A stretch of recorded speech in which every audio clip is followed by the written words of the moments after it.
వ్రతానికి పిలిచారా? వ్రతానికి పిలిచి భోజనం పెడుతున్నావా లేదంటే పిండకుడు పెడుతున్నావా? బిస్కెట్ల ముందు పప్పు పచ్చడి పెట్టకుండా ముందు అన్నం వడ్డించావేంటి? ధాన్యలక్ష్మి, మన అతిథుల్ని ఇలా అవమానించడం తప్పు కాదా వదినా? చిన్న పిల్లని తెలీదా?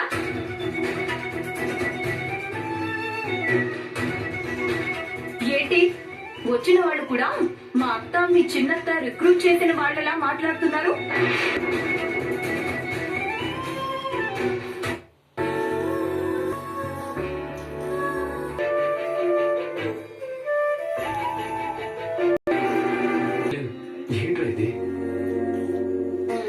మా ప్రపంచంలోకి మేము వెళ్ళిపోతున్నాం అన్నయ్య. ఎలా వచ్చామో అలాగే వెళ్ళిపోతున్నాం. నీ ఆస్తి చూసి ఐశ్వర్యం చూసి వచ్చారనుకున్నావా వాళ్ళు?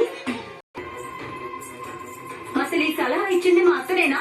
స్వప్న, ఏంటానికి పూజ పేరుతో ముత్తైదువులు పిలిపించావంటే నువ్వెంత ప్లాంట్ గా ఉన్నావో అర్థం.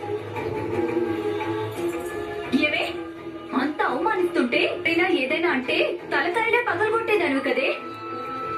అప్పు నాకు మాటిచ్చింది, ఏదో ముందే ఊహించాను. అందుకే ఎలాంటి అవమానం జరిగినా